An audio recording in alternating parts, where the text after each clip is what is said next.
in order to understand what we do now, we have to go back like 12 years when we started. So when we started, we were doing advocacy, but people kept calling us and say, "Well, I have this problem." So what we used to do, we used to meet them in the park, we used to meet them at KFC, we used to meet them at rituals, we used to meet them anywhere in town that had AC and shelter to sit and speak with them, guide them through the process and whatnot.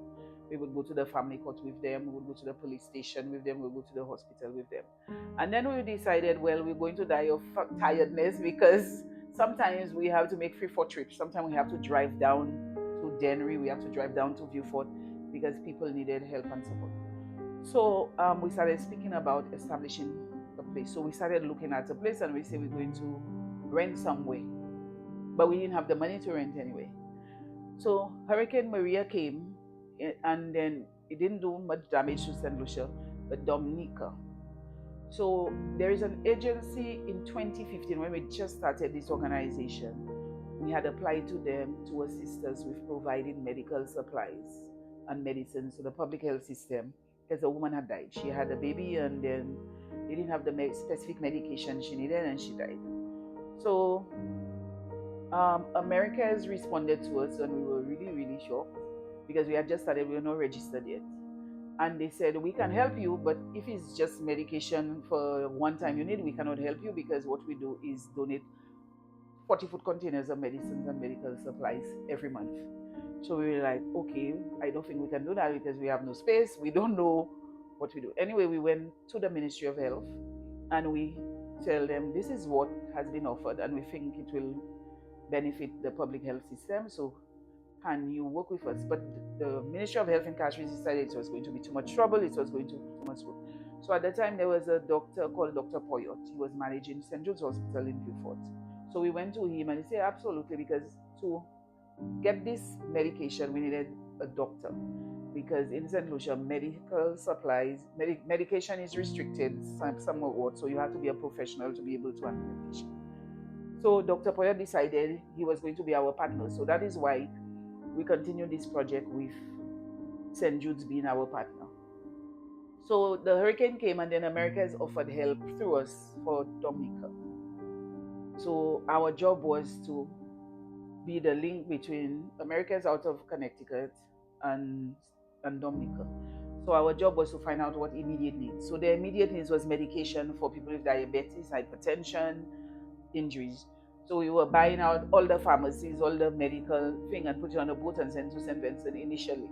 And then they decided they were going to rebuild some of the infrastructure in St. Vincent, like the health centers, the public thing. So we had to get the contractors, get the drawings, get the thing. And we're sitting here and so we started working with Red Cross and Digicel. Red Cross used to go to Dominica all the time and Digicel used to use the helicopters. So they used to allow us to come and think. So for doing this work, America has offered me $26,000 for the work that I did. So this place here, one of our directors who resides in the UK owned it. So he said, I'm going to give it to you all and then so you all can make an office. So we were all excited. We're going to use the money to fix it. When the contractor came to see, he said, like, this place is not good. You all always on the radio complaining about something. You all cannot have this place. So the next person, there was just empty. Like, he demolished the building and threw it away. And we were like, we don't know where we're going to get money to build it. So we took the money they paid me and we built the initial building, like the floor, the walls, and the roof. And the money finished. And we were like, we don't know how we're going to finish this. Then the Commonwealth, in 2018, had the same people we worked with to update the Domestic Violence Act. They had a grant, and then we spoke to the lady because they were here. So they gave us £13,000. So the £13,000 allowed us to finish here.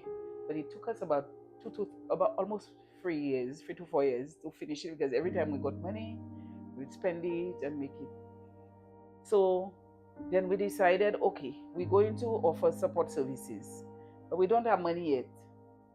So Mrs. Zui, who is our everyday counselor, she used to be the director of probation. She always said, when I retire, I'm going to come and work with you, or when I retire, I'm going to, but if you need help, call me. So what we would do is schedule people for her to come and counsel them after work. And then we would buy food vouchers to help them. We would ask the welfare department to assist us with their rent and other things. Then we decided this is not going to work out the way we want. We need to find money to make this something we want it to be. I was invited to do an internship in a domestic violence shelter in Canada, in Ottawa. I spent 3 weeks there. And what they did, they they did intake for the people. They had their lawyer, they had a clinic, they had like everything in house. So we decided that's what we wanted too. But we know they don't have enough space. So what we did, we kind of modeled our thing after them. So we the legal services, we don't have space to put a lawyer. So what we do, we write a referral and we send it to the lawyer because we have already built the relationship. For the medicals, we do the same thing. So we do counseling in house. Initially, we did food vouchers, but we find it didn't have a lot of value. So we built a pantry and we store our own food now. Then we decided that we wanted to do safe housing because sometimes, because of the way the government shelter is structured, they don't take everything. You have to be physically injured or almost dead before they decide it. So we decided we're going to rent a house externally. So if we need an emergency space, we can use it. If somebody needed rental support, we could find them an apartment and pay rent. This is becoming more difficult now because the housing stock is really, really low. So then we decided we were going to add the things like educational support. So if your child is under 18 and still in school, we will support them so that we make sure they go to school. And then we continued adding things. So we've also added every week or every 2 weeks, we have to call you to find out what you're doing, or we go and look for you to see what you're doing. Because sometimes when you don't hear people, sometimes things are not so good. So we do all these things to make sure that if we are going to help somebody, if you come to us and we feel that you were in danger and in a domestic violence relationship, maybe abusive in either way, wherever your child, whatever help we give you comprehensive help so you don't have to go back. But we continue to change our, well, not change, update our processes all the time. Like now we make sure we have a file for everybody and not just on the digital system. We make sure we put all the services that we offer you as an individual in your file so anybody looking at it know what it's supposed to do. We do a comprehensive assessment and we put it on the file. So if I'm not here, or if the counselor wants to know something or somebody wants to know something, although we restrict people's files a lot, the information is there. So, we've come from um, trying to encourage people and things like that to basically helping them in a number of ways we want to. I mean, we would like to do more, but for now, I feel that the services that we provide to women and children and other persons marginalized and vulnerable, because sometimes people come here not because they are domestic violence victims, but because they just don't have what they need. Sometimes if we can help them, we do. If it's something that is beyond us, we write a referral and send them to the welfare department. But we continue to update our services to make sure that we give people the best when they come, and when people come, they feel that we have served them and they're happy with what we have done for them.